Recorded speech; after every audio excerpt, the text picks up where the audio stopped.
Okay, so let me just go ahead and officially declare that we are live. Welcome to another episode of Burning Discussion. I am your host, Extermicide. I hope everybody had a good Thanksgiving. And that's basically what we were just talking about before I said we are live. So, Ghandex, anything else? You said your Thanksgiving was just what? Oh, it was short and sweet. Usually there's Black Friday shopping going on and whatnot, and obviously, given circumstances, things changed this year. So I was telling Roar I was reintroduced to eggnog and Bacardi. So it's Christmas time. Well, I finished off the eggnog today, so I guess I have to get more since it's not Christmas time yet. Because I've been in a nice little stupor for 2 days. Actually, today I went outside. I actually took a break from the computer and everything. I woke up this morning, found out that David Prost had passed away.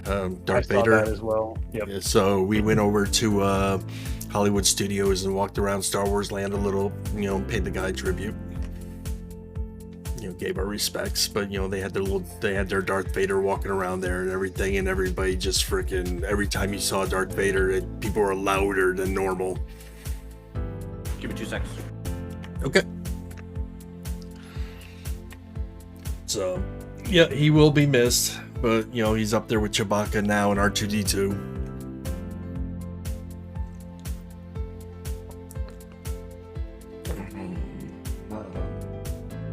One 1,000, two 1,000.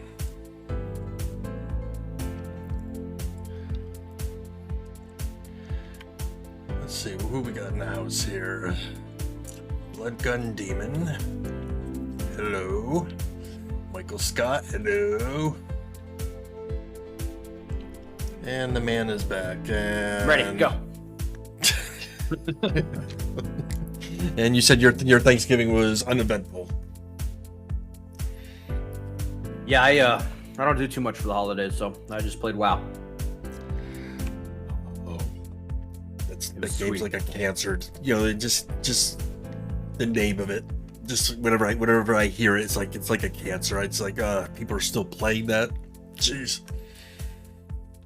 All right. It's brand new, man. Yeah, well, it's new every expansion. Let me ask you something about that real quick before we start our show. That's one thing I can say about Elder Scrolls is that when you're playing Elder Scrolls Online, if you go back to some of the older content, you can look at that content and tell that it's older content. They don't really do a good job of updating the graphics. Is that different in WoW? Kind of. So like when Cataclysm came out, they kind of updated vanilla. Mm-hmm. All the vanilla zones got updated, but like if you go back to Burning Crusade, it looks just terrible. Still, to this day, it looks terrible. Yeah, I mean, I can understand how much. I can understand it being a big undertaking to update everything in a huge game like that, so it's understandable. In ESO, though, it's just plain out. It's like one zone to the next. You just all of a sudden get slapped in the face with like a totally different game. So, all right, today I am, once again, I'm handing over the moderation to Ghandex. This is his show as of now. Enjoy. So, today I wanted to talk about social organizations. And what I mean by social organizations is the Traders Guild, Thieves Guild, and the Scholars Academy. I'm going to lump in the religious organizations with those, even though they're kind of their own separate thing. I still feel like they fall within this category. There's also going to be PvP factions, I believe, but we'll see how that plays out. So these are NPC-driven factions that people can be a part of, sort of like the artisan system that you join and you progress through the ranks by doing quests or whatever it entails that you do. So that's kind of what I wanted to talk about. So to start with, I wanted to hear your guys' thoughts about one, what you know, and if you were going to join one, which way are you leaning at this moment based on the limited information that we do have? Yeah, I'll be completely honest. I know very little about this subject. I'll be the roar of last week. Um, um, so what are the choices again? So there is a traders company, there is a thieves guild, and there is the scholars academy. So I guess it's depending on which freaking class you make too. Um, Well, any class can join any of these factions. but I'm guessing if I create my assassin character, I'm probably going to join the Thieves Guild, and if I'm creating my mage or whatever, I'm probably going to go with the Scholars Academy. I mean, it just kind of makes sense a little bit, I think. The scholars academy might not be limited just for mages and casters. There could be things. I'm going to lean back toward WoW's engineering profession. It could be something like that where it's more mechanical, more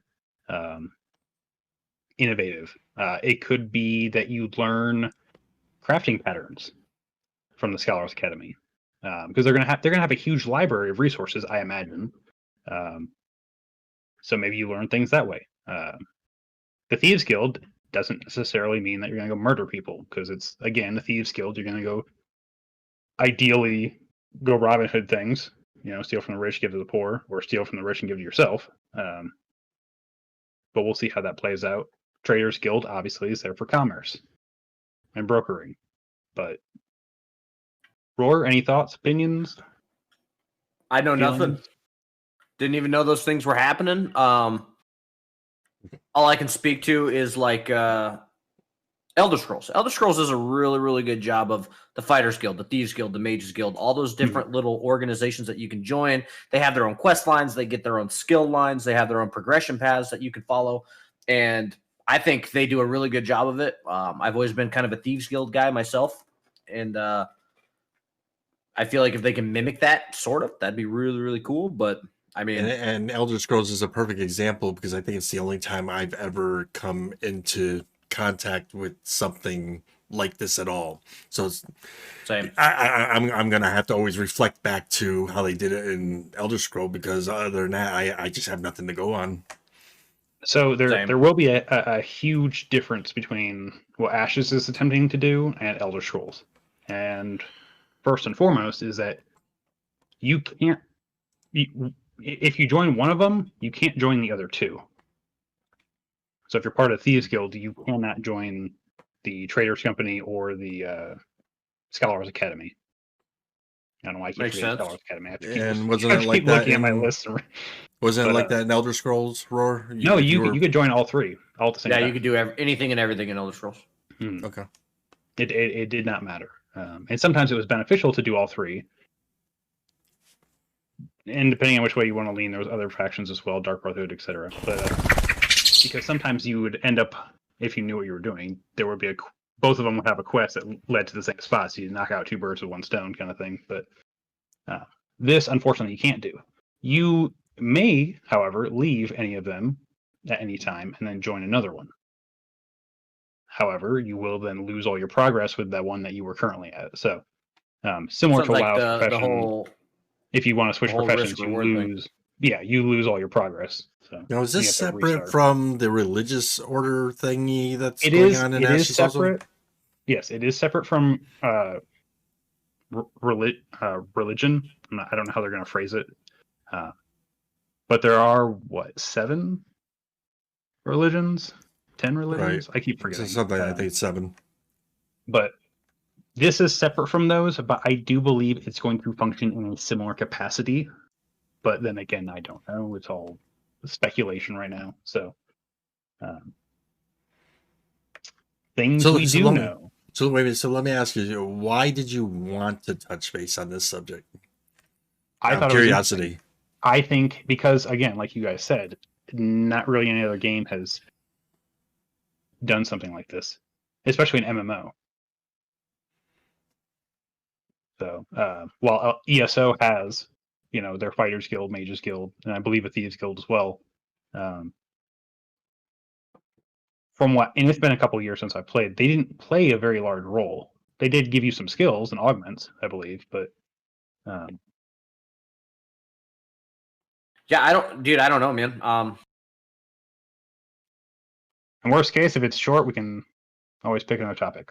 Yeah, because I really think this is going to be. I mean, I haven't even heard anything about them. I know about all the religious stuff that we can join with their own progression pass, but like, I mean, when you say that other games didn't really have them, I don't know if that's necessarily accurate, but like Elder Scrolls, they didn't play a huge role, but I mean, they were a completely separate entity. Like they had their whole own storyline, questing path, everything, and it was interesting. But when it was over, it was over. There's usually not a whole lot to go back and do.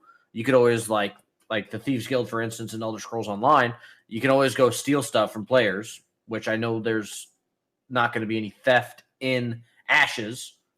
So Who says? The rogues, not Thieves Guild. I mean, like rogues can't pickpocket, rogues can't steal. So for rogue class progression, there won't be any thievery. So I don't know how they're going to work that into a Thieves Guild style of gameplay. I don't know. But we'll see. Who knows? We don't know yet. But things we do know is that you will be able to gain special titles out of these factions, which is important for some people. We don't know what the limit on those titles is going to be, if it's going to be just a rank progression system. At each rank, you get a title. Hopefully, it's not going to be excessive like WoW is now, where they have 1 million titles. Well, I imagine in 15 years, there'll be 1 million titles. Well, I mean, there's a lot right now. And I remember back in the day when having a title outside of PvP actually meant something, Yeah. Jenkins' title was a huge one, I thought, back in the day. Hey, Michael, if you're lagging on YouTube, you can try our Twitch stream. There's going to be special shops available for these factions. So if you're part of, the Thieves Guild, and that's where I go back to that library with the Scholars Academy, you might be able to access things that other people won't have a chance to access.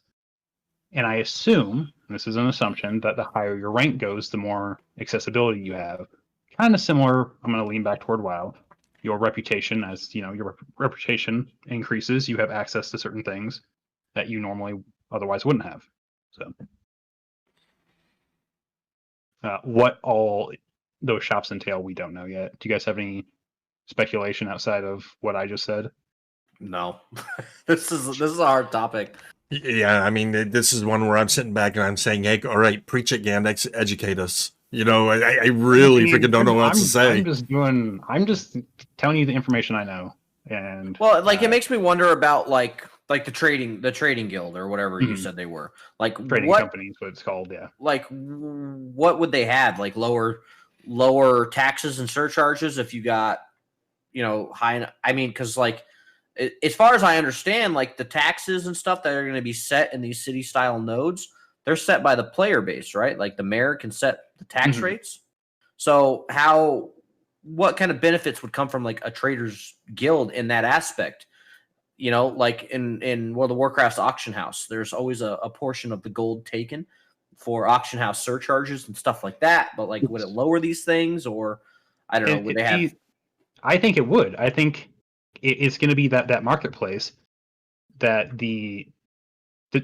so the traders company isn't just one entity. I believe there are going to be different instances of it in different nodes.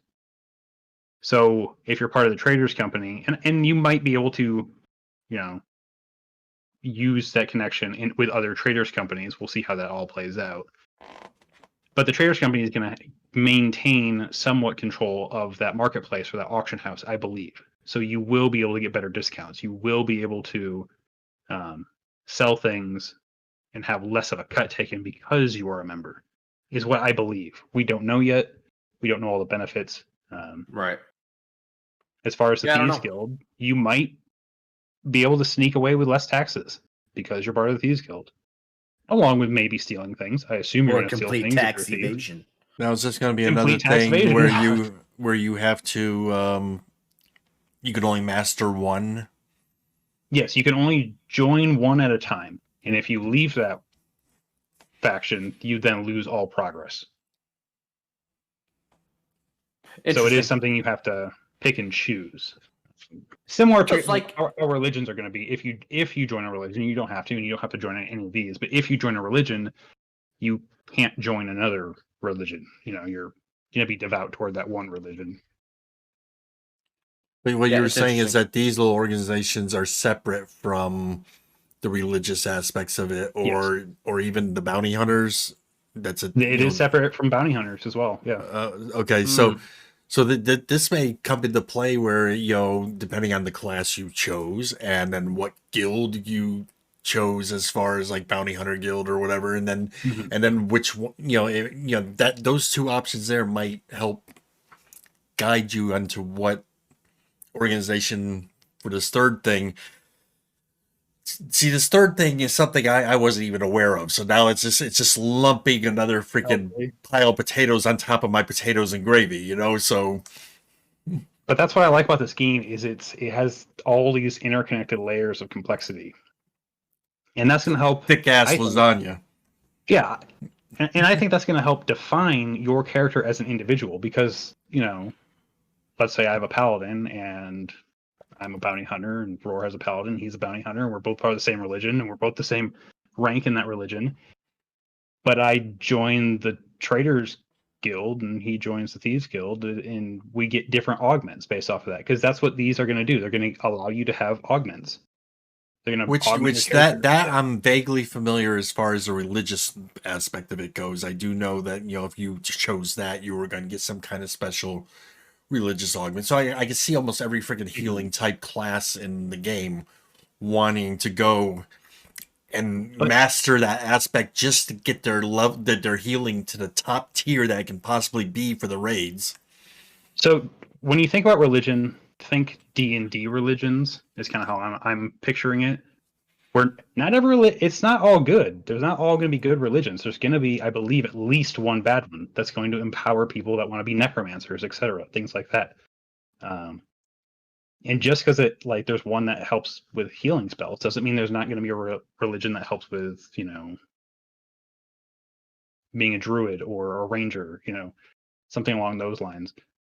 So I think it's going to help. You're going to have to pick and choose carefully how you're going to do this because of the augments that your class will gain from these, and it's going to help develop your character into something that's hopefully relatively unique. Well, Everything, and I know we're tired of hearing this comparison, but like everything you're saying right now is almost an exact replica of this new Shadowlands, World of Warcraft Shadowlands Covenant system. is it? I haven't played and I haven't read much. It comes up on my Google feed and I just scroll past it.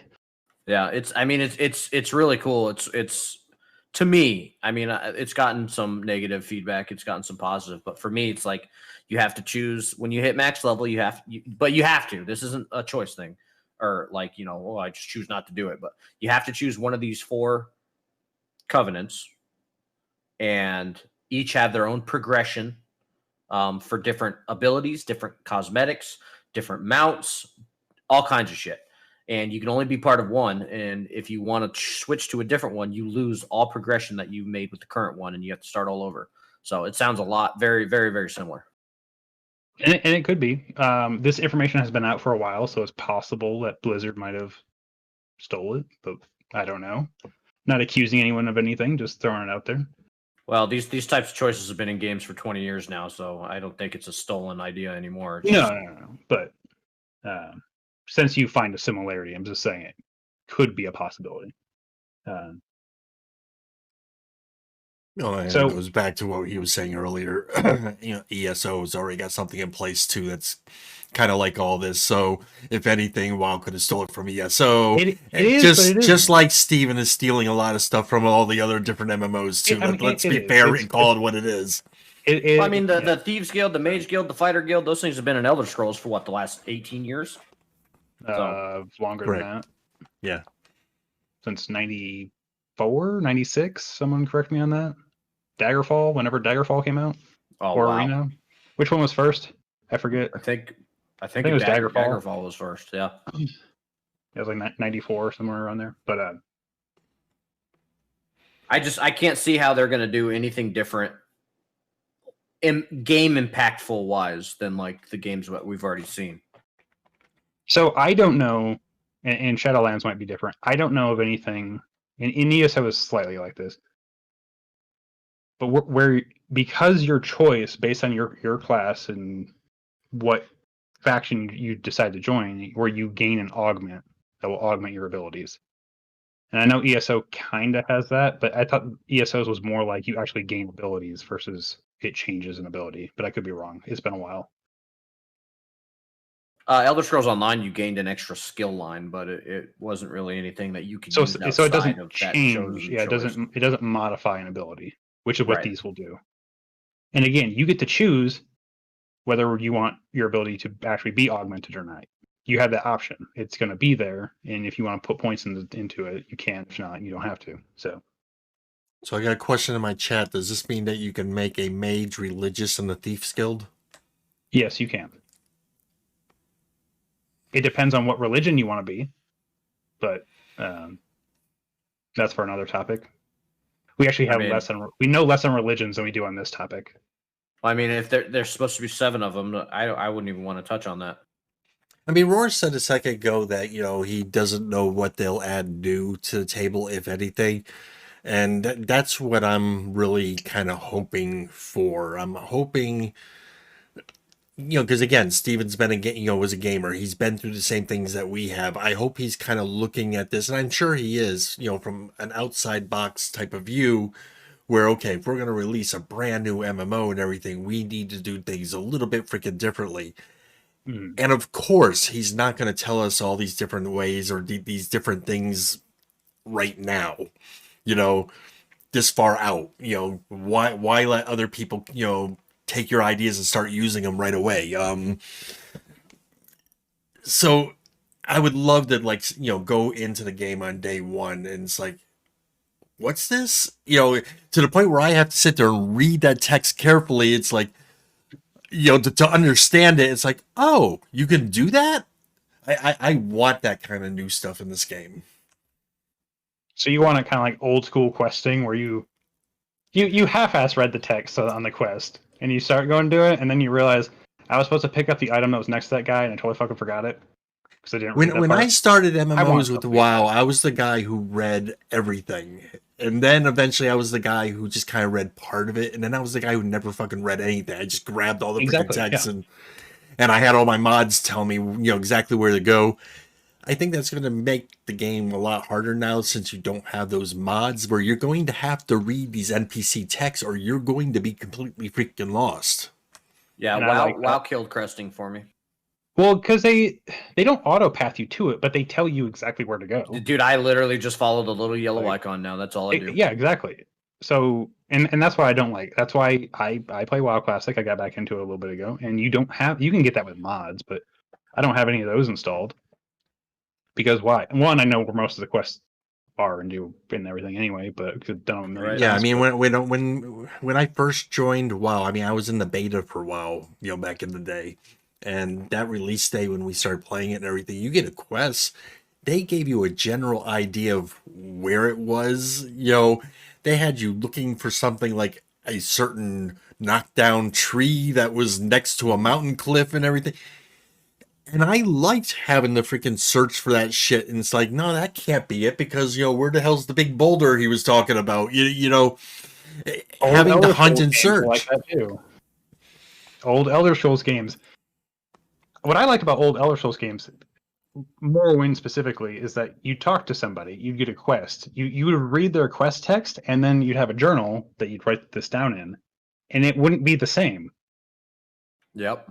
So it would be different. So then you stop playing or whatever, you didn't finish the quest, and you come back a day or two later, and you read that, and you're like, what the fuck am I supposed to be doing? Dude, I wish you guys would have played EverQuest so we could talk about their questing system. I played EQ2. I didn't play the first one, but I did play the second one. Dude, so you used to have to hail NPCs. You would walk up to an NPC and you'd hit H and it would go, oh, hail, Forest Watcher Eric or whatever the hell his name was. And then he would talk to you. A whole paragraph would come out and he would explain in this paragraph. And the quests weren't apparent. when he said like, "Oh, there's a bunch of orcs up in this cave," you would literally, while you had that NPC targeted, you had to type in chat, "Oh, what orcs?" And then he would come back with another dialogue. You would have conversations with NPCs, and that's how you got down to figure out where the quests were. You're talking like, about like "Oh, I old wish I- text space, like Zork No, type games. This is EverQuest, man. Yes, but you when you sit there The and said you questing had is to similar type to that. when you It had to was type very out something similar and to get a certain response, it was doing like an old text based game. Yeah, he would be like, "Oh man, I dropped my knife in that cave." You'd be like, "Okay, I'll get your knife for you." And he'd be like, "Okay, bring it back for a reward." And then you would embark on your quest. That was acceptance of the quest. Nowadays, you just walk the little icon, click on it. Yeah, my only problem with games that had questing like that, I played I don't remember what the hell it was. It was a Star Trek game back in the day. If you did not type in the commands exactly, it didn't do anything, and I fucking hated that shit. Yeah, dude, that's EverQuest, man. That was questing, dude. Let's get back on topic. So, all right, go. Other things we know. All classes will have a siege ability. We know that. We don't know what they are yet, outside of summoners get to summon a giant siege golem type thing. These social organizations are supposed to augment those siege abilities as well. And so far, this is the first time I'm hearing about it, is that the social organizations get to augment your siege abilities. I don't know if anything else will allow you to do that, but we'll see. I don't know if crafting or anything else will do that, but who knows? I've only heard of the classes with their summoning circles. I haven't heard of any organization, like any outside entities being able to do that. I have heard of like if during a big siege battle, if the summoners all get together, they can summon a giant siege golem. Yeah. Yeah, who go and attack the freaking castle for them, and like you said, I heard that there's something similar for each of the classes. Each archetype will be able to have some kind of siege ability.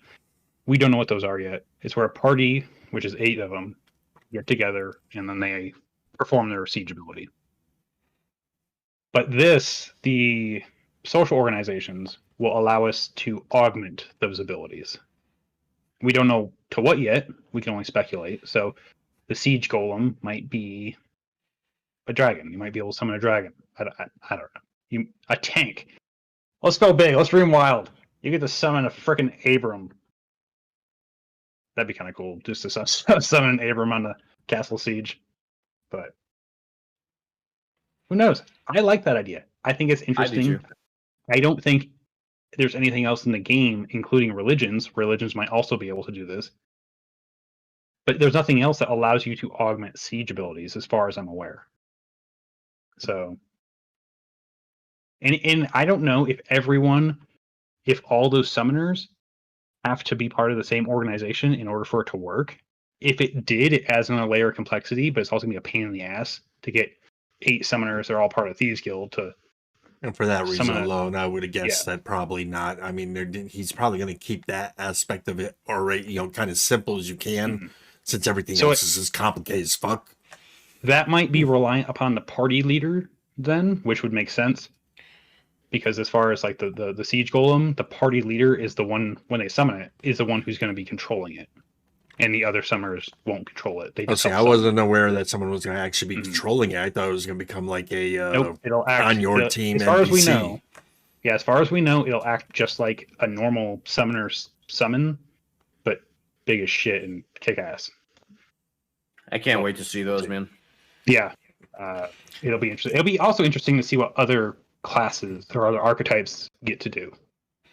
So. I'm seeing visions in my head of what's that? Attack on Titan. Mm-hmm. Yeah, I'm having visions of that right now in my freaking head.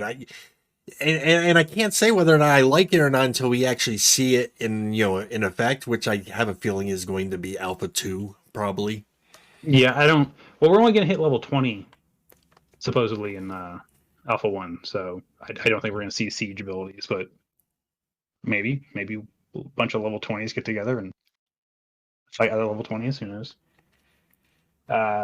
We know there's going to be cosmetics as far as these social organizations. Don't know if there's mounts. It says on here appearances, furniture for player housing. So it might only So be. this could be one of the many ways of in-game earning your cosmetics if you are one of those guys who just doesn't want to spend a dime and get anything from the cash shop. Now we don't know. In this might be the case since if you switch, you lose all progress. You might also lose any cosmetics you've unlocked with that faction. You might keep them. We don't know. If I had to guess, if you earn it and it's actually a Hey physical man, reward. risk I think versus at that reward. point, You want to go over to them, you lose all your shit you gained with us. So That's what they're doing with the Covenants and I can't see Shadowlands. Steven giving you this freaking armor that looks really cool that you freaking earned, and then when you switch it because you want to go try and get this other armor from this other faction and max them out. I don't see him taking the other one away after you've already earned it.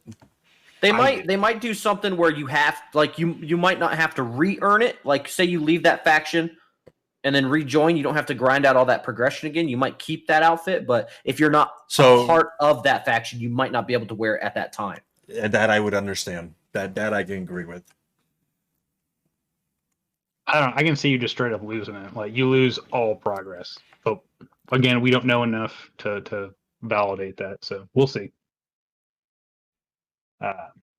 Another one I thought was interesting is social organizations may relate to which bosses need to be fought and killed first before node progression.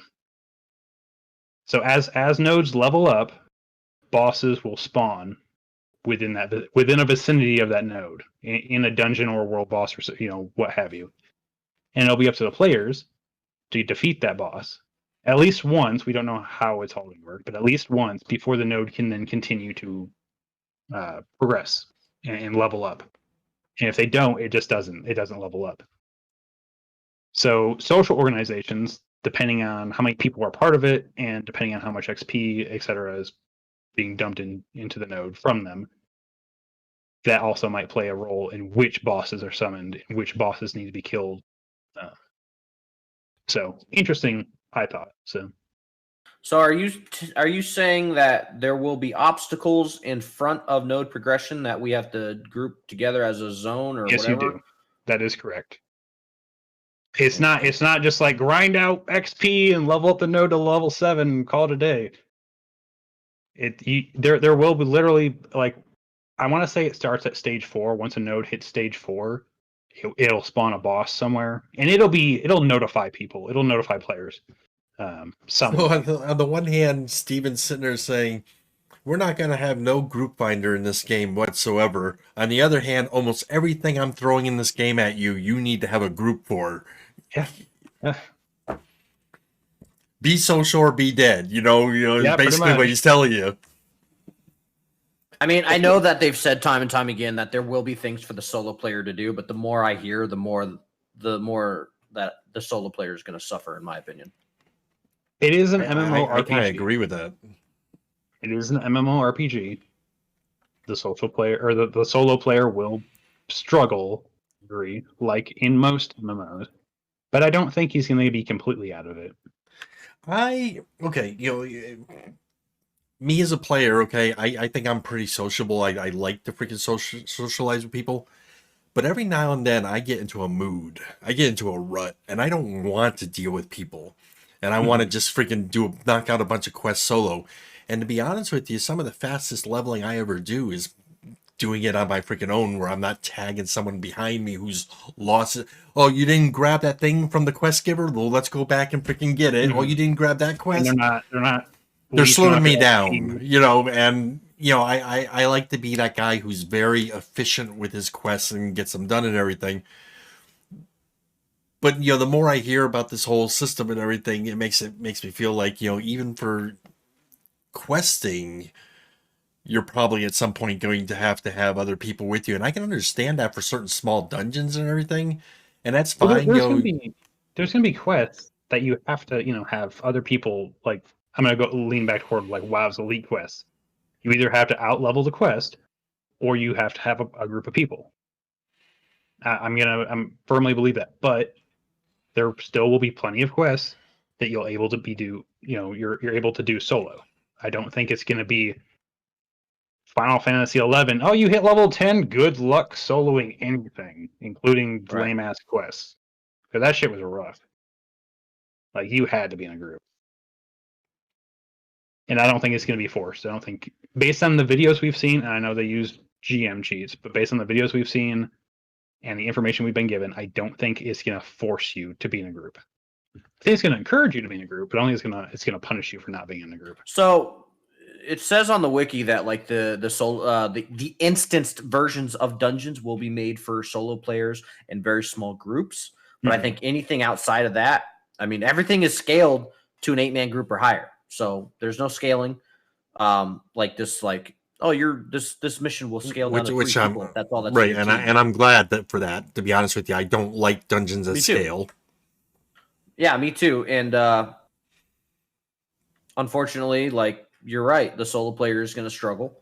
So I mean, if you're that kind of guy that wants to, I mean, outside of like questing, gathering, that sort of thing, like everything's going to require a party if you want to be successful, especially when the PvP shows up. But I think dungeons are supposed to be like that. Dungeons are supposed to be a group content. You know, it's a challenge. Yes and no, because when you're leveling, sometimes leveling can mean just going over to a cave and killing one troll in there, and he's basically an elite mob that a good single player can take out. And if he's having trouble, he died 2 or 3 times to it, then he might yell for one other person to come and help him. Mm-hmm. That's what we'd be, that's what we'd consider normal leveling for a single player.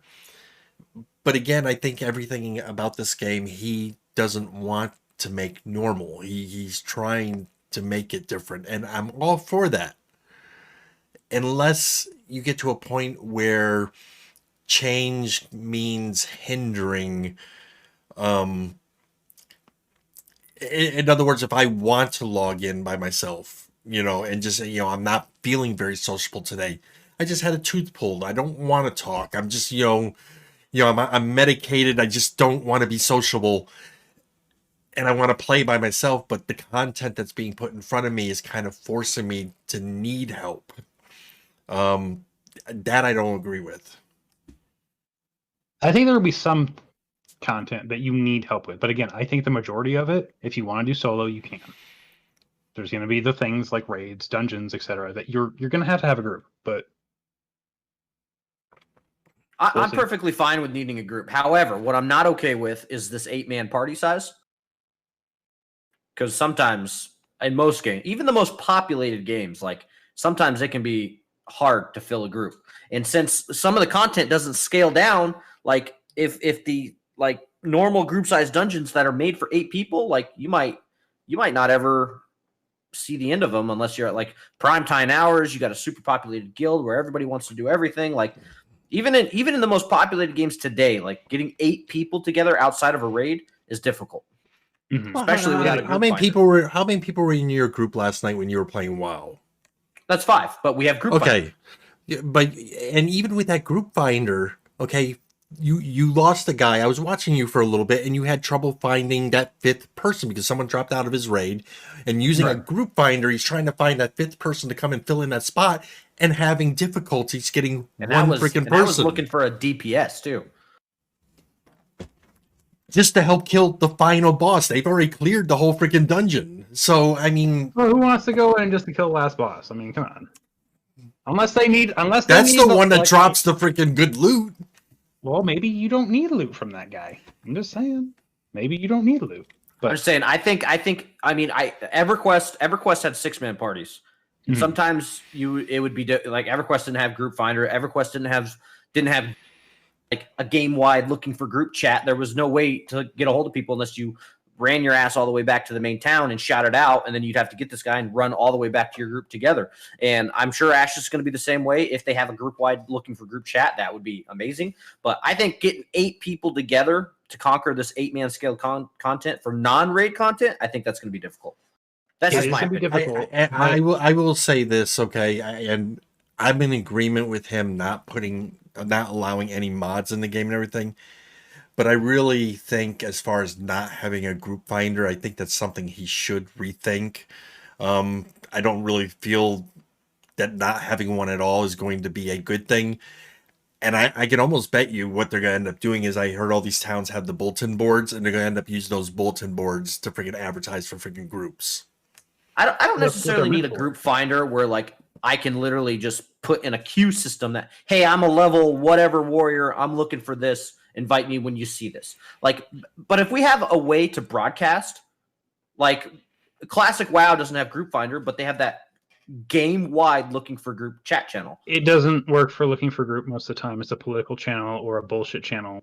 It's Right. Baron's chat. Anyone who's played WoW, LFG chat is Baron's chat. It's just bullshit But it most works. of the time. It does work, does but it's work. bullshit most of the time. I mean, you're never going to get again, away from that, dude. Chat's always going to be filled with. Let's go back to what I think is a misconception. The maximum party size is 8. It does not mean you need to have the party filled. No, that's what I mean, though. But obviously, if you're super overgeared, like you can take down stuff. And but like that's with any MMO.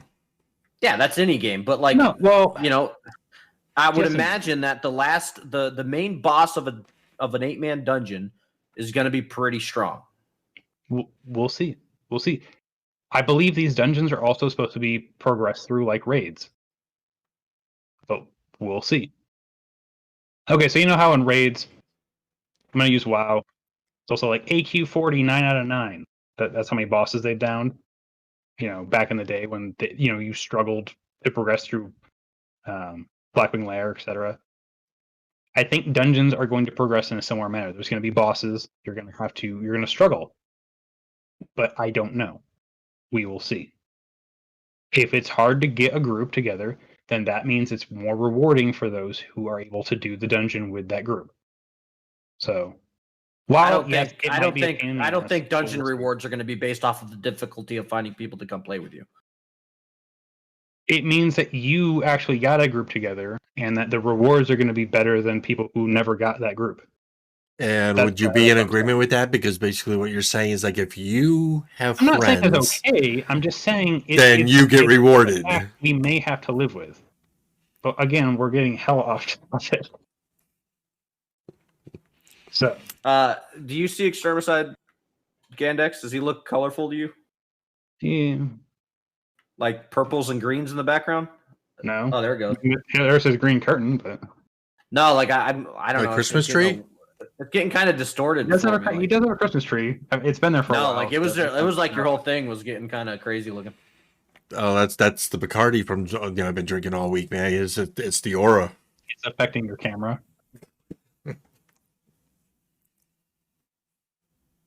Okay. Social organizations will have a role in artisan progression, providing tools to improve gathering, such as lures for fishing, providing blueprints for processing infrastructure that players may build on freeholds or possibly build in town if you're the mayor, and provide mount certificates for breeding. So this is an example of things that we know the social organizations are going to play a role in. Which one is going to do what? We don't know yet. Thoughts, opinions, things that you guys might wish would happen with these that they would benefit the artisan system in a way. If you can't already tell, I am a fan of the Thieves Guild idea, and I think it would be really cool if there was going to be like rare recipes based off of like, hey, you need to go out and pickpocket this crafting item off of this crazy ass NPC, in the middle of a town. Don't get caught, or the guild guards will kill you. All kinds, stuff like that. I think would be really, really cool. So, if I'm understanding you correctly, and maybe I'm not, which would definitely explain my confusion. I'll use mining as an example here. Okay, so you get a certain tool to mine copper. Mm-hmm. So the next harder vein that you see, it's not as far as leveling your actual mining level, it's actually getting the proper tool to be able to mine. I don't think they're going to. I don't think it's going to be Minecraft where you need a certain pickaxe in order to get certain things. I think it's going to be more like this helps you gather better. You gain more per hit or whatever. You're going to gain more resources with this pickaxe than pickaxe level 3 versus pickaxe level 1. You'll gain more resources mining a node. Does that make So sense? you have to keep upgrading the actual pickaxe. And then you could throw away your old one because I guess if you have Or level possibly 3. sell it. Possibly sell it. Okay, because if you have a level 3, I'm sure it can still mine the level 2 and level 1 stuff. The last thing I want is a bag that's filled with 5 different pickaxes. Yeah, no, yeah, I got you. I don't think it's gonna. Hopefully, it's not Minecraft where you need to have an iron pickaxe in order to mine iron or whatever the hell it is. I think it's gonna be more like you have an iron pickaxe, so now you gain 3 pieces of this ore versus 2 pieces that you would have got from this other one. I think it's gonna be more of you gather more efficiently. So another thing was in ESO we had lock picks that you can get for opening up chests, help make opening up chests easier. And if you didn't have the mod, there was a mod that made it really freaking easy to unlock these chests. But if you didn't have the mod and you were playing the game as normal, it was really easy to break these lock picks every now and then. So you had to keep buying new lock picks. So is that something that's supposed to be happening? Is like these pickaxes? You're leveling them up. You have to buy new ones, but as you're using them, they get wear and tear. They might freaking break. You have to buy a new freaking pickaxe all the time. Are going to be equipment, I believe, and equipment will have a durability and it will break. I'm sure, and I'm sure it's probably cheaper just to buy a new one than probably repair it. It depends. It's probably cheaper to buy the base one, yeah. But if you got one of the best pickaxes out there, then it might be cheaper just to keep repairing it. Hopefully. Time to go see Ghandex. I need another freaking pickaxe repair. Other things we know.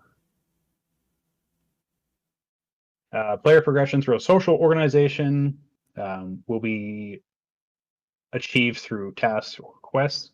There'll be a hierarchy with different quest lines.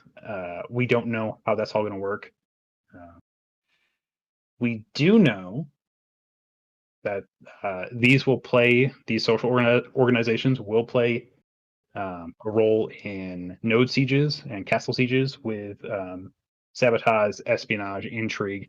I think that's leaning more toward the Thieves Guild, but I don't also see why the Scholars Academy and the trading company can't, you have an embargo against you. We're not trading with you. You have to pay more for these goods than you normally would because the trading company's, putting a huge tax on you.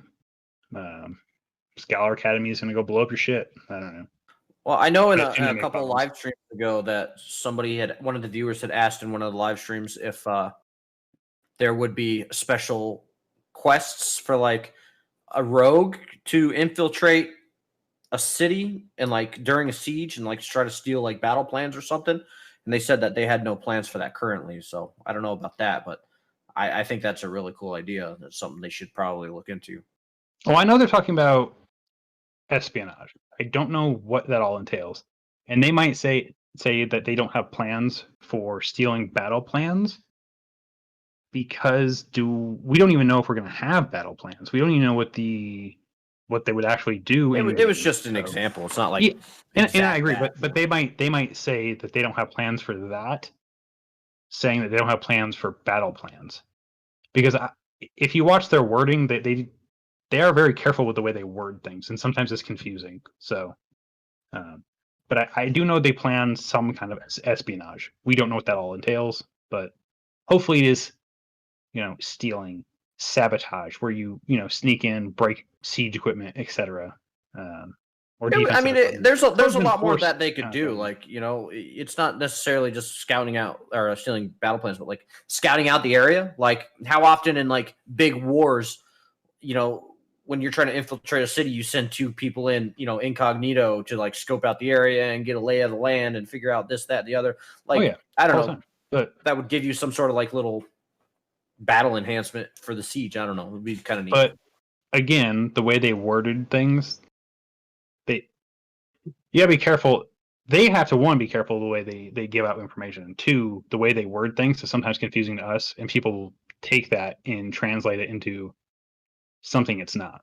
So If they we use the know. wrong word every now and then, it can translate into something else, or it can actually leak information that they didn't want to leak at the time.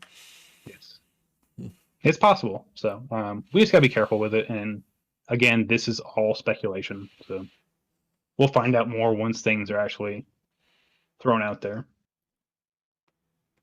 As far as I'm concerned, every little bit of it is speculation until I see gameplay. Yes. Yeah. Well, hopefully. We got what, less than 3 weeks?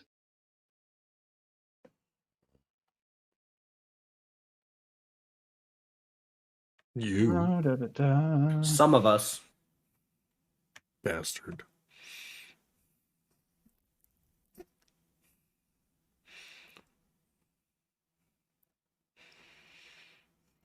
Think he's hit a wall. I'm reading this text and I'm a little confused by it.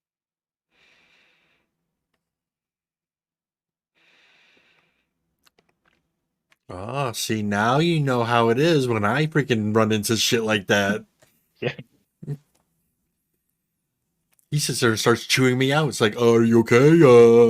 I don't do Did that. you freeze up? To need be to fair, be we ready. have frozen up a couple times doing this. So That happened. Actually, we haven't frozen up in a while. That's actually interesting. So I believe this. So I'm going to read this the way it's worded, and I guess we can, as a group, decipher this. When an organization is the patron of Who's their writing node, it? I don't know. I mean, is this in the wiki? Is this from Jalon or what? This is on the wiki. Apparently, this particular sentence is from podcast of April 23rd, 2018, which I don't believe I've listened to, but we'll see. Whether an organization is a patron of their node means it contributes the most amount of work to the node from its members. That's where I'm having a little hard. I don't know if they mean actual guilds or if they're talking about. No, the members of that organization. So, like, if But the way, okay, so it's titled, and this is where maybe I'm confusing because I'm reading more than you guys are. It's titled as patron guilds, and that's where I was getting confused. So basically, I'm assuming only one of these social factions can be the patron of that node. whoever contributes the most, yeah. Yes. So.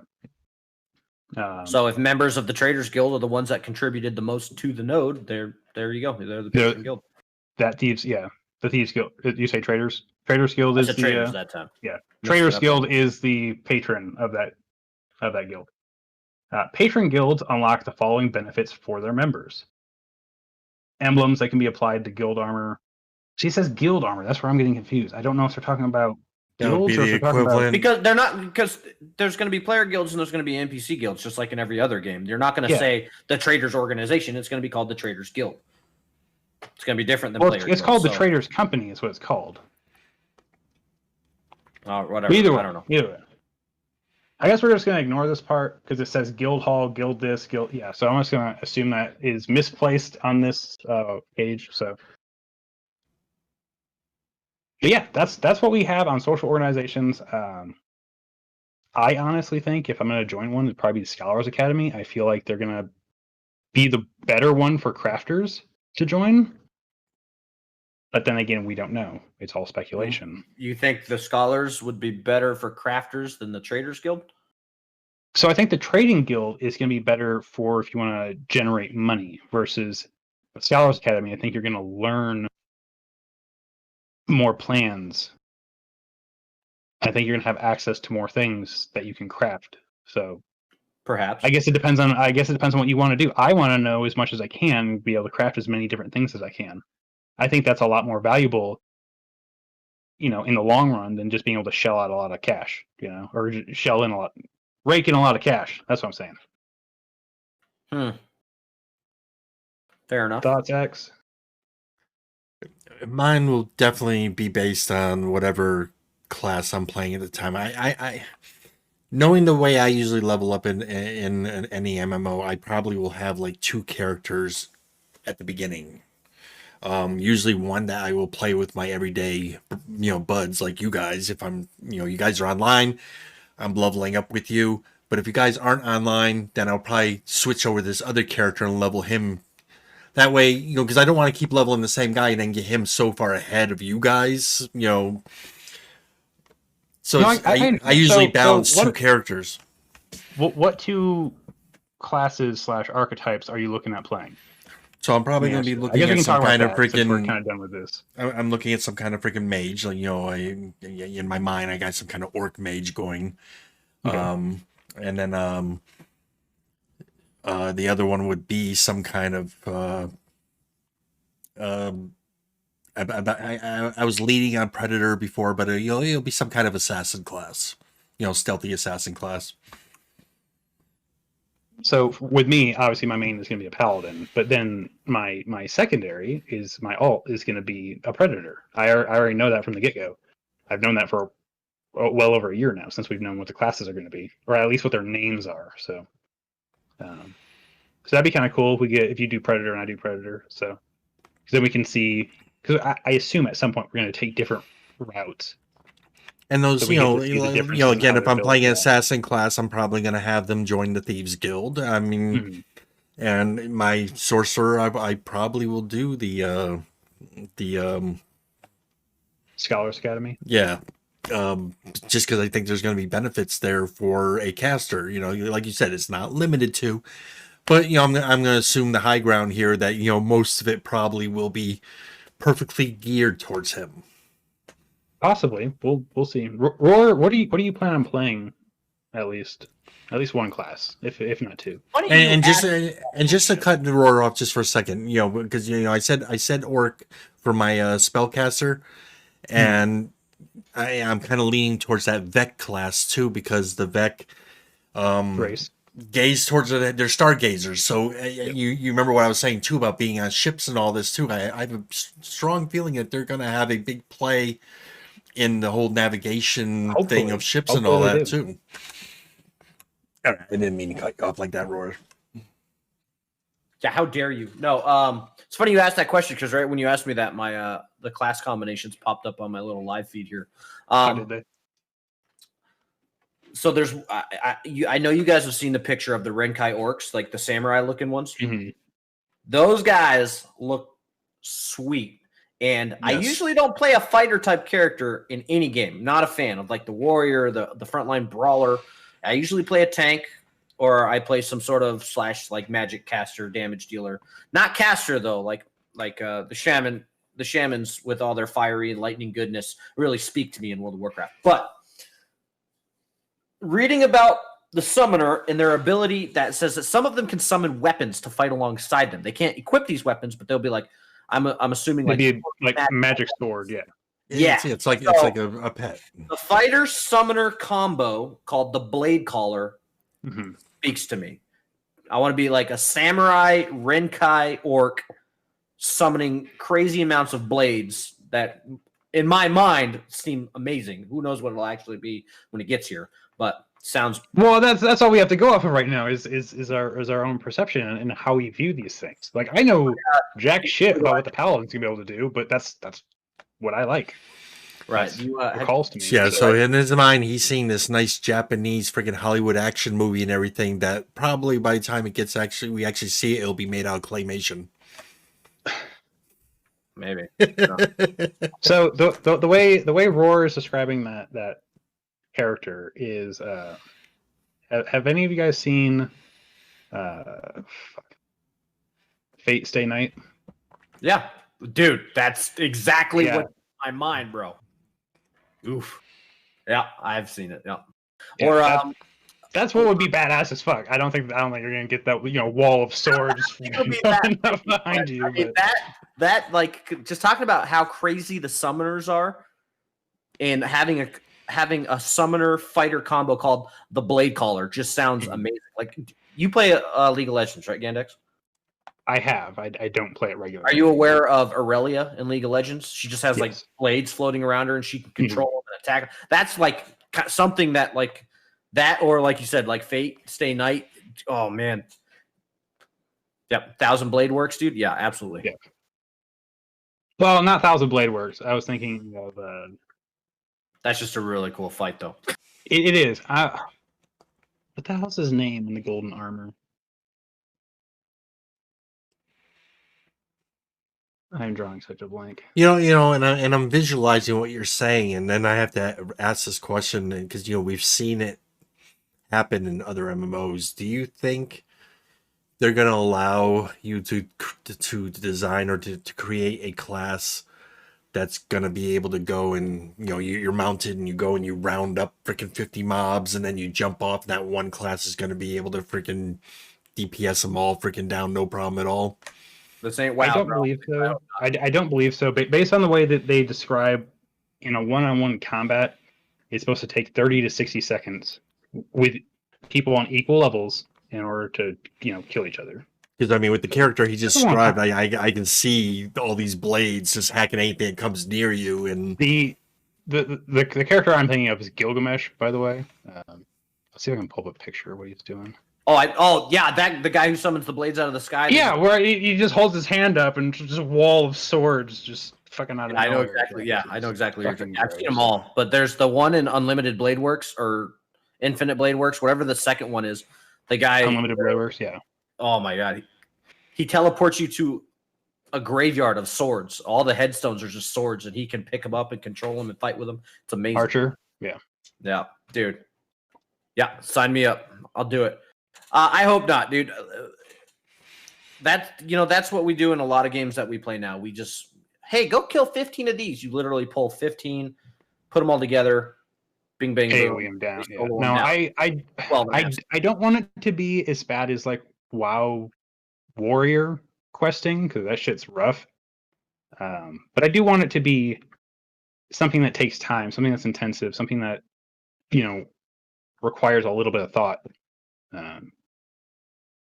Because if you guys play WoW Classic, but at the same time, you got to be careful what you wish for too, because if on the one hand we're saying that we don't want someone to be able to pull mobs and kill them fast, that would mean at the same time you don't want there to be a huge grind fest in the game where you end up getting stuck having to kill one mob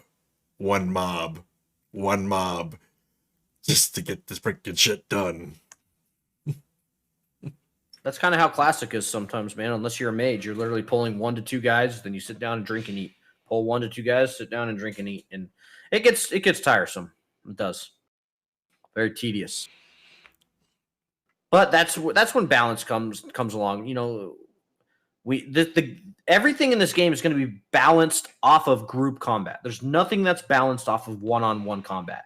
So it's inevitable that there's going to be a lot more classes that are going to be stronger than others when it comes to soloing. And you just got to hope that you're on the lucky end of the stick, I guess. And just because you can AoE doesn't mean that you're going to have the ability to AoE everything down and not die.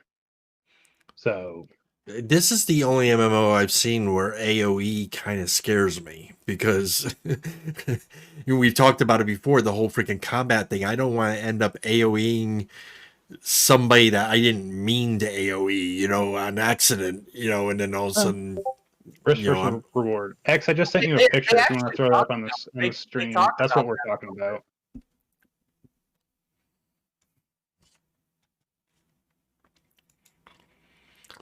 I'll just actually post it into the freaking edit later. I don't have a way to simply put it in. Oh, I thought you prepare for that. Okay, it's interesting. Yeah, I'll slap. If you haven't watched the anime, it is a very good anime. You should watch it. Who? Face A9. Oh, I've seen it. Yeah, I was talking to Eggs. Yeah, I sent him a picture of Gilgamesh pulling the swords out of nothingness. Oh, the last thing I freaking watched was Full Metal Alchemist was the last thing I watched. The whole freaking thing. And actually, that was a couple months ago. The original or Brotherhood? The original. Watch Brotherhood, because Brotherhood's the real original. Okay, because I saw some episodes of Brotherhood and it was like the same freaking story. So the first 4 episodes are almost exactly the same. I will say that they're slightly different, but they're almost the same. The problem is that it was doing well as a manga, and this happens with a lot of anime. So they make an anime out of it. The manga wasn't caught up, so the anime just did their own thing, and then the manga finished, and then that's what Brotherhood is a very good rendition of what the actual manga is. Gotcha. All right. So we're an hour into this. We still got a half hour to go. This is what I was looking for. So if you're a green player, non-combatant, I guess, non-forced attacks such as AoE will not hit non-combatant players. So the only people you're going to actually be able to hit are purple and reds. So if you're just surrounded by a bunch of other greens and you're spamming your AoEs, you're not going to be hitting them. Okay. You literally have to specifically click on that guy, target that guy, which I don't understand their hybrid combat system in that regard. But you have to like declare your attack on that guy, and then you'll turn into a combatant, and then that's when that whole thing takes over. So with their hybrid combat, some abilities are going to be tab target, some of them are going to be action based. I understand what it means, but I don't understand how like you would to engage to turn from what I've seen from one of the videos where they're doing a caravan escort, they saw another player, and Steven said, "Turn on attack so we can attack them." So I'm guessing like you literally have to like you said, you would have to highlight the guy, then you'd have to click a certain button to make yourself an attacker. And then your attacks will actually attack them. Otherwise, your targeting, your tap targeting, and everything will completely ignore the player until you are an attacker. Right. So we know that there's not like a flagging system. You don't have to flag yourself for PvP. But my question, and I understand what hybrid combat means, how tab target in action combat. I get it. But it says non-forced attacks, such as AoEs, will not hit green players. So does that mean if I wanted to hit that green player, I would have to specifically target him and use a tab target ability on him to engage in combat? Since my AoEs will hit him? I would say initially, once you hit him though, then your AoEs will hit him. Correct. And this is only for PvP. Correct. Yeah, I'm just worried about PvE. Your AoEs will hit everything. So. Okay. So if you're surrounded by a bunch of green players and you're spamming AoEs, you're fine. Good to go. If a purple player walks into your AoE now, you're fighting. Well, that's their own dumbass fault then. Well, I would imagine if a purple player's walking into a fight like that, he knows what he's doing. I would assume so. We'll see. We'll see. What else you got? I mean, for that alone, it's like, if you're in the middle of Ironforge, you always see the people who are just kind of doing their AoEs left and right and everything. So if you're in the middle of freaking town and you're just doing your AoEs, just doing your little flash, and then some guy wants to freaking troll you and goes and runs into the damn shit, and yeah, you might have to freaking rethink about showing off your flash. I never understood why people did that anyway. But boredom. You're waiting on people. You do something. Someone's your buddy's selling shit on the auction house, so you're standing there fucking waiting for him. So you're go. We've all been there. Outside and duel or some shit. I don't know. Look, I was watching. Like I said, I was watching Roar last night. Okay, and they wiped on this freaking boss. The guy freaking like raged or something and quit. So they're freaking put themselves in the damn little queue to get another player and everything. Roar cannot sit still when he's waiting for that next player to come. His character's fucking jumping the whole freaking time. Jump, jump, jump, jump. That's all he freaking did.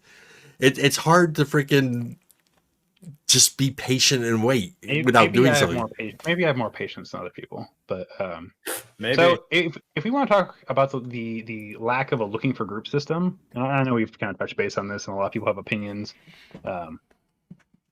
Burning Crusade's looking for group system from WoW, I thought was very well done, because you had to put work into it. It was a little box At a drop down, you picked what dungeons you were looking for, you picked what role you were looking for, and then you WoW did it very request well. a I mean, like I said, I was in the I beta didn't WoW. like- I saw the whole evolution of WoW. So the evolution of that looking for a group system, it got better and better and better. No. You know, it got worse and worse and worse. I don't think so. You want to click on LFG, this dungeon, and then get teleported to that dungeon with 4 other dudes that you had 0 interaction with, and you don't even need to have any interaction with. I mean, I sometimes liked one where it basically was a board that you posted. Hey, I'm looking to do this on this role, and then other people can be like, hey, that guy's there. Let me invite him, or message him at the very least. I think the system fills a role. Some people don't have 3 hours to sit there and spam looking for a group. And I agree. There's no chat anywhere else, and then run all the way over there. These systems that World of Warcraft were created for a reason. That's because that's what the player base wanted. They spammed the forums for it. They created mods that made their lives easier because it was a modded game. World of Warcraft took all the best mods that were ever created and incorporated them into their game because that's what the majority, maybe not you, maybe not me, but that's what the majority of the player base wanted. Ashes of Creation is going back to a time before all these systems existed because that's what Steven wants. Here's another example that answers what you were asking me before, Ghandex. So, I was telling you, like last night, he was searching for one more person, and they were on the last boss. Mm-hmm. And you were like, well, why would a guy want to come in? Okay, so you went and got your quest before you even entered that dungeon, and you got a quest from this guy to kill this particular boss in that dungeon. You have a quest from this guy to kill a different boss in that dungeon. This other guy gives you a quest to kill the final boss. Now, this guy, let's say it's me. Maybe I've gone through that dungeon with a freaking group. I've gotten to the last boss and we wiped. We couldn't freaking defeat the damn boss. I got all my other quests done for killing all the trash mobs and the other trash bosses in the freaking dungeon. I just don't have the quest done for this last guy because I haven't killed that last boss yet. And all of a sudden you see someone who's filming, who has a group and they're looking for someone just for that last boss. There's my opportunity to not run the whole freaking raid again and just get in and kill that one boss that I need. This is my viewpoint on it. If you have 3 different quest givers that give you each a different quest to kill a specific boss in the dungeon, then that's hand-holding. If you look at what WoW used to be, you got one quest from one quest giver to go kill all these motherfuckers. And usually you did it in one run. I think it was just an example. Yeah. And I can stick with that same example. Even if my quest was to kill all these bosses, well, I got 4 of the 5 done. If he's on the 5th and he needs one more person, I'm that perfect guy to go in because I only need that last guy. Well, yeah, exactly. Let's just rephrase what he was explaining. Well, maybe let's just rephrase what he was saying. You got one quest to kill 3 bosses in one dungeon. Your group falls apart before the last boss. Mm-hmm. Now, look, that group's on the last boss. That's the last one I needed for my quest because my last group fell apart. Bing, bang, boom, you're done. Assuming that's the scenario. But most people all the fucking time. And I'm sure it does. But most people who are probably doing those dungeons probably just knocked out all the quests all at once, if that's what their goal is. And if their goal was gear, like we originally said, maybe that boss doesn't drop jack shit for them. I don't know. I'm just saying, all the time. I've been in countless dungeons that have fallen apart. Somebody AFK, somebody leaves, somebody gets in a fight and kicks the other guy out. It happens all the time. There's always a need to find another group to finish the dungeon. Mm-hmm. All I'm saying, back before any of this, is if you think that Group Finder, clicking a button that says I'm looking for a group for this dungeon, it fills you in a group with people who are also looking for that dungeon, teleports, is a worse system than sitting in a town for 2.5 hours spamming trade chat looking for one guy to fill up your group. If you're telling me that that's more engaging gameplay than an automated group finder while I can go pick herbs while it looks for a group for me is better, then I guess to each their own at that point, man, because I can't even argue. I don't like that it auto groups you and it auto teleports you. I don't like that. Well, no, like World of Warcraft has a new system. Like if you want to do a normal or a regular a normal or a heroic version of that dungeon, you can queue yourself up. It bing, bang, boom, teleports to that dungeon. If you want to do the hardest content, you physically have to walk to those dungeons and get all your players there. There's different instances of these. But all we're saying is a system to help us identify the players who want the same goals as we do would be better than just standing in a town and saying, hello, need a tank. And I agree. That's why I said Burning Crusades was the best one. Because you queued up for what you wanted to do, you showed what role you wanted, you showed what you were interested in, and then people who are looking for the similar thing could then message you and invite you. Versus looking for a group and it auto randomizes you with all these other people who've pre-generated their roles, and it just throws you in all by itself. I feel like all we're doing is praising and bashing WoW, and that's not the extent of this conversation. No, I'm but, saying, because the point is whether or not we think a group finder, whether it be like WoWs or whether it be like Terras or ESOs, would a group finder be beneficial in Ashes of Creation? Would be the question I have. I think it would. I think a minimalist one would. I don't want one that does it for you. What do you mean does it for you, though? A group finder is serving one purpose in my mind. It's finding you that person for your group. No. He's talking about, he wants a system that will identify... WoW. X has not played WoW since Burning Crusade or Wrath. It's not WoW. What are you guys talking about? Literally every MMO on the planet today has a group finder that will teleport you to the dungeon once the group is found. It's not an unknown concept. What Ghandex is saying is he wants a system to help him identify players to achieve a common goal. What he doesn't want is that same system, once that group is filled, to instantly teleport him to the front door of that dungeon from wherever he is in the world. He thinks we should have to travel to that dungeon, explore the game, and play the game to be able to achieve these things. A system to find him a group and fill his group, but once it's filled, that's it. You have to still put in the legwork to get there and overcome any obstacles that are in your way on the way, like PvP or a giant boss standing in your way. Well, with that said, then, Ghandex, I'm going to guess that you're not going to have to worry about that, because if Steven wants to make distance matter, which he's said many times, then this would be a way for people to exploit that, by just forming a group and saying, hey, we need you to come, so you can all of a sudden get teleported all the way over here to this particular dungeon. It's a way to exploit that travel system. So I don't see it happening. I'm sure he's thought of all this shit. I don't think it's going to happen either. But I don't believe, as far as we know, Ashes won't have a looking for group system at all. You'll have to like I said. I think it's going to be interaction with the bulletin board. I think that's the way to do it. I think that's a good way. That's a way that you advertise that you need something, regardless of what that need is. I agree, but it's too early to tell. All I'm saying is, all these looking for group systems, everything that was put in place in these games is because that's what the majority of the player base wanted. They're there. The majority of people are stupid. I'm going to say that. I'm going to say it on YouTube. Amen. I'm say it on Twitch. The majority of people worldwide, and I'm not excluding myself. I'm probably pretty dumb too. You are stupid. I'm just saying that's the way it is. So you're telling me I'm stupid because I want a looking for people that will sometimes tell the majority. I'm not saying you. You might be more intelligent than 99% of the population. I do not know.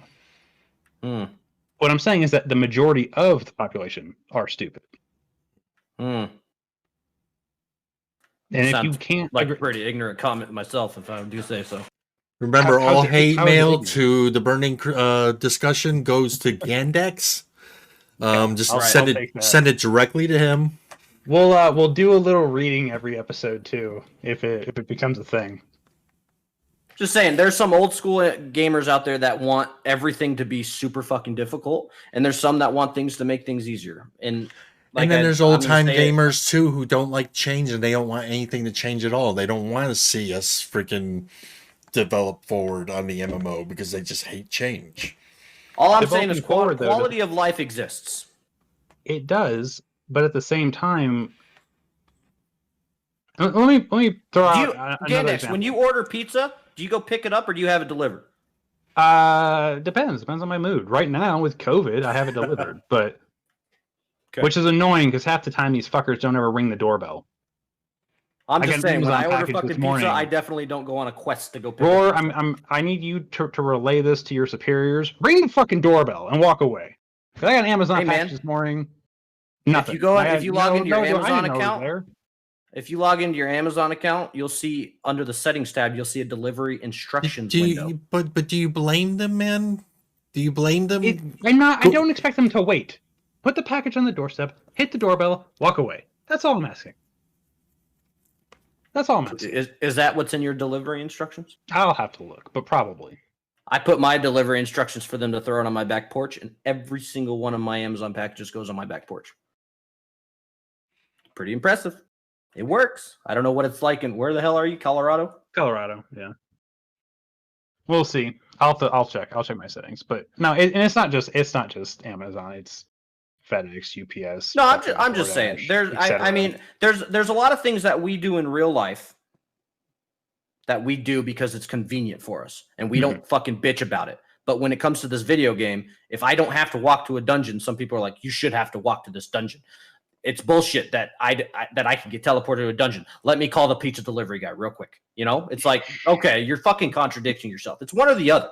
Some people want it, some people don't. But these systems became a thing in every game because it's convenient, and that's what a majority, whether they're dumb or not, of the player base wanted.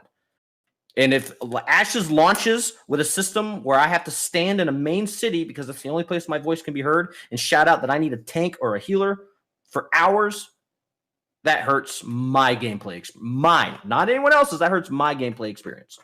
Well, it's not just yours. If it's impacting you, it's impacting everybody else as well. I'm just saying, it ruins my personal experience.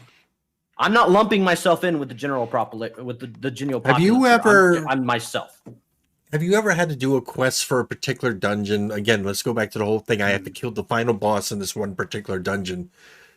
Have you ever been put into that position where you've gone online and you tried to find someone to group with? Night one, you don't find someone. So you try again the next day. You can't find anyone. Maybe you keep that quest forever, and maybe 3 months down the road, all of a sudden you see a group that's freaking doing it. It's like, hey, yes, I will join you. I've been waiting for this to happen. And the freaking clouds clear, and you hear the angels, and all that shit freaking happens. You know, have you had that happen? Because I have. I have had it happen. It's happened to every one of us. That always happens. That's what we're trying to freaking avoid. Tomorrow. You know, that's exactly what we're talking about. We're trying to avoid that kind of shit. You know, if having a system in place that's going to allow us to find the people that we need to find who have grabbed the same freaking quest, it's got to be in the game in some way, shape, or form. It's got to be in there because, and I'm sure it will be, but it might not be as instantly recognizable as what some people want. So X mentioned that distance is supposed to matter, and I firmly believe that. That's what Steven's going for. That's what Intrepid's going for, is that distance matters. Quests, you know, and that argument right there, I kind of wish we would have a happy medium with him. I think Steven is here and I'm here, and I want to meet him somewhere in the freaking middle. I wish there was some way to do some kind of limited fast travel. There is limited fast travel. It's just a hell of a lot more limited than what a lot of people are comfortable with. But you're not talking about the family system, right? I'm not. Okay. Quests are going to be regional. They're going to be localized in an area. You're not going to have, oh, I talked to this guy. He gave me a quest to go way over here. And traveling around a lot is going to be difficult. So you're not going to do that. So if you have a quest for a dungeon, most likely people in that area are going to have the same quests around the same dungeon. So I think finding a group for that dungeon you might not find all 8, but again, 8 is the maximum party size. I don't think it's intended that you need all 8. I could be wrong. I could be very wrong. I don't know. But I think that you're going to have an easier time finding groups for dungeons than what some of us are imagining, because things are going to be localized to certain areas. Because you're not going to get a quest to go to this dungeon from a node, 30 kilometers away. You're just not. I mean, why wouldn't we? Why would you? That dungeon has 0 impact on that node. Just because it doesn't have an impact on that node doesn't mean that there's not something there that somebody wants, some quest giver or whatever. right? What would there be?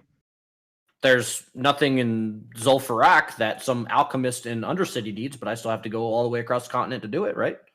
Yes, but So why wouldn't that be a thing in dungeons, Ashes? dungeons are not going to be generated based on node progression like they are in Ashes. Dungeons in WoW are So static, just because and it's they always will based, be. so just because of a dungeon pops up around a node, that means every single little thing that happens only matters to that node, as far as lore progression. That node and its vassal nodes, or any node. Well, yeah, for node progression, yes, but there's not going to be some guy in another city that says, "Hey, I need a dagger from here just for some lore quest." I don't know about a lore quest, but there might be for actual players. Hey, I need this from this dungeon. I know it drops there. Go get it for me. I'll give you this much money. I think that's a little bit of ignorance saying that only this city node is going to request stuff from a dungeon that's in. To be fair, node. everything we're saying is of ignorance because we don't know. We just do not know. But I mean, look at it's the way you word it sometimes too, though, because again, sometimes I may not have no desire to go to a particular dungeon, let's say, but Roar wants something out of that freaking dungeon. So he's going to call upon his freaking friends, and we're all going to freaking join and help him. We're going to go and do this freaking dungeon that is serving us no freaking purpose because he needs something in it. That's called camaraderie. Okay, well then include all that in with your, when we're saying. I'm not saying I'm advocating the fact that it's not. I don't think it's going to be nearly as difficult to find a group for a dungeon as some people are thinking. Even due to the fact that there's probably not going to be a traditional looking for group system. And I agree with you, X. I think the bulletin board system is going to be what our looking for group system is going to be. But I don't know. I think that's what it's going to end up being. I just don't know how happy I'm going to be with that kind of a system. But until we actually see it in action, and there's not a whole lot of bitching we can do about it until we actually see how well it works. I feel like there's a lot of bitching we've been doing about it. No, I think a lot of the freaking bitching that ends up happening here again too is you almost seem to want to be conflictive on some of these answers because some of your thoughts, and I'm not picking on you. It's just some of the times the way you word something just help me out, Roar. Because the only word that can come to mind here is asinine sometimes. Because you got one freaking look, one viewpoint. That last comment you just made, where you said that just because this dungeon is outside of this other city's zone of influence means that city wants nothing to do with that dungeon, makes no sense to me. That there wouldn't be some random quest that pops up for some NPC that says, "Hey, I need a horn off this dragon." Okay, so I don't. Why wouldn't there be? I'm not saying completely outside of zone. I can't believe for 1 second that every single little tiny little minuscule quest is going to be tied to some sign of progression towards that node only. Like there's got to be a lore quest. There's got to be Jamie. bullshit filler quests. Yes, the experience done in that node will apply to that node. But if you're telling me that this little dungeon right here that popped up within this city node's zone of influence, they're the only people that give a shit about it, and the guys that are 20 miles away don't care. That just blows my mind that you would say for 1 second that there will be no other quests tied to that dungeon from anywhere else except that one city node because of a zone of influence. I do not know, but I do not. It's like you've never played a game before. It's beyond I don't know. This is not the same as any other game. But again, again, talking about everything in there is taken from another game. There's nothing new. But here's the thing, Ghandex. Here's the thing. The node progression system is everything. These guys are MMORPG gamers that have played the exact MMORPGs we have. They've done the same questing that we have. Like, why wouldn't they be using similar ideas? They're not just going to rethink and reforge the entire wheel. And keep in mind too, these dungeons that open up are opening up for particular nodes in the area. Yeah. So they're going to be rare and they're going to be spread out. when that dungeon is gone, you can't go to it anymore. So people are going to want to freaking grab it while they can. If they need something out of there and it's there, they're going to want to they're going to travel halfway across the map because that dungeon's available to them. You know? So now you're backpedaling a little bit. How am I backpedaling? I just said that you said finding a group. Because before you were saying no one at an outside node would be interested in that freaking dungeon. I said there's not going to be quests from the outside nodes. I said quests, and I don't believe there will be. People can come from all over to go and to do a dungeon, but it's going to be a pain in the ass because they're going to get their stuff and then they're going to have to travel all the way back home. And I'm not saying people aren't going to do it because I believe they will. I'm just saying I don't believe the NPC quest givers are going to give quests from halfway across the map for this dungeon that's way over here. I could be completely wrong. I do not know. And just for shits and giggles, have you ever seen an NPC giver give you a quest in any land in any other MMO telling you to travel halfway across the map? Have we ever seen an MMO with procedural generated dungeons? Have we ever seen an MMO with this node, a system even remotely close to this node system? Remotely close? No, but again, that doesn't mean it's going to change the way the quest giving is given either. It does. It 100% does. The quest. The only thing I can see it actually changing is the actual quest that the quest giver himself gives. So if this quest giver is standing there, he may have a database of maybe freaking 500 different quests he can possibly give. But depending on what dungeons are open on the map at the time, he can only give a handful of these quests out. And as these dungeons change, this one disappears, this one reopens, now he can give some of these other freaking quests. So I think these NPCs are going to have loaded freaking quests for all sorts of freaking places and dungeons, depending on the situation of the world at the time. Yes, and depending on location. Depending on the location of that quest giver and that dungeon. Since we're specifically talking about dungeons right now. Guess we have a question for the live stream tomorrow.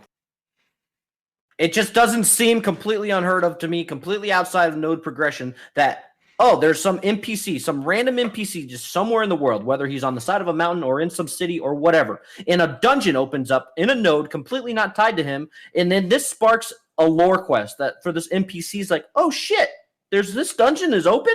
I need some fucking rare crafting material from there. Go get it for me. Why would that be unheard of? Possibly. I don't know. In your eyes, it can't happen, is what you're saying. Listen, I've already said he's backpedal dying now, though. I've said 1,000 times I do not know.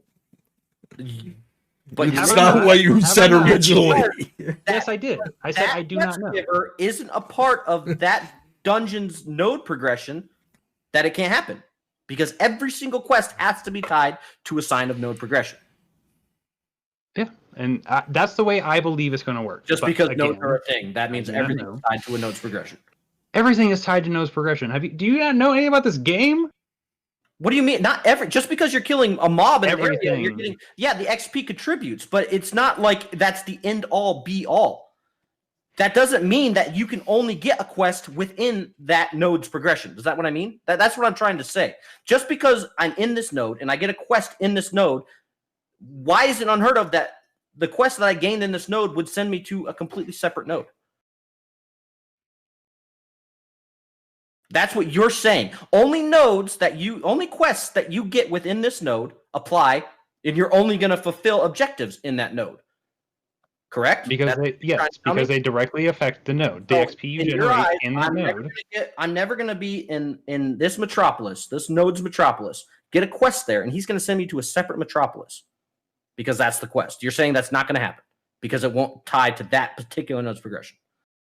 I don't believe so, but if you do get sent to another metropolis, it'll either be for trade goods or for information. Isn't that what every quest is? If you're sending you to another town in any MMO.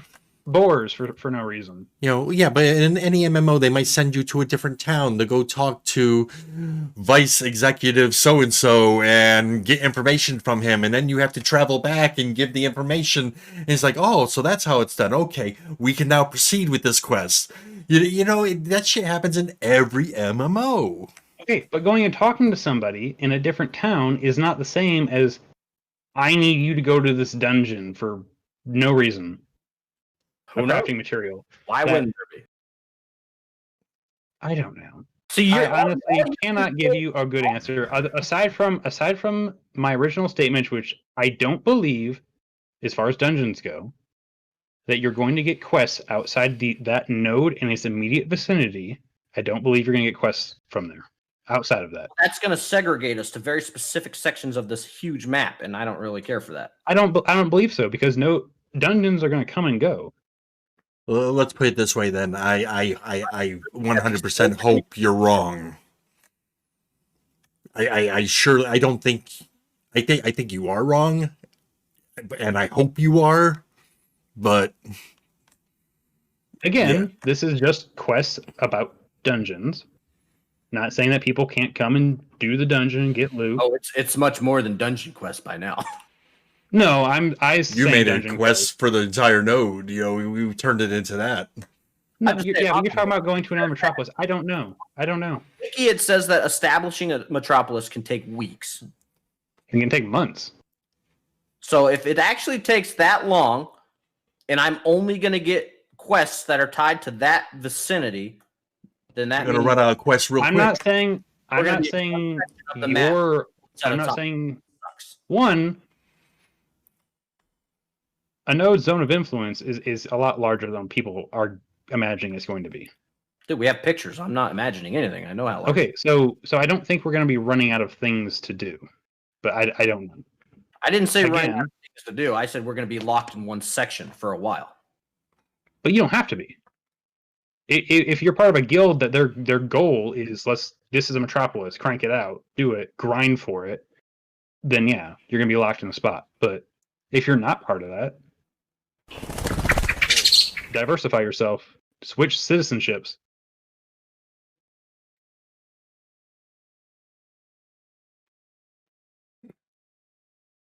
All right. What's next? You want to end it there because that's we're actually 10 minutes over. Yep. Yeah, we can call it. All right, guys. That was a little bit of a interesting shit show, for lack of a better phrase. Do comment below whether or not you agree with Ghandex on this. I would love to freaking know. It doesn't have to be just me. Yeah, well, I mean, mean, disagree with however your viewpoints are. Hey, I am a firm believer that great minds think alike, and Roar and I seem to be thinking alike, so there you have it. You agreed with me that most people are stupid, so I wholeheartedly agree with that. I'm the minority here, so look, 2020 has been a freaking shit show. You cannot turn on the news and tell me that fucking half the people on our damn planet are not freaking. And I don't mean to use that word in that way. I mean, just dumb as shit. Yeah. I was making a joke because it's two of you and one of me. I'm going to get out of here before we get political. I don't want to get political either. Right, no, guys, it was a good show. We there's a live show tomorrow with Steven, and if I urge everyone to go to the website, check that your time. 2 p.m. Eastern time. Do type in chat at some point if you've seen this show. Type into MMO Messiah. If you don't know what I'm talking about, check out the MMO Messiah YouTube video that I created. Just do a search, man. It's getting a lot of comments. It's getting a lot of freaking views. But I want to try to get everybody to chant MMO Messiah in that freaking chat tomorrow and see what happens.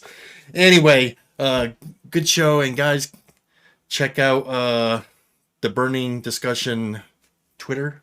There's the address right there. And we will see you next week, next Sunday, 9 p.m. Correct? We're all good for showing up next week. Yeah, should be. Unless things happen. Yeah. All right. And we'll call it there. Peace.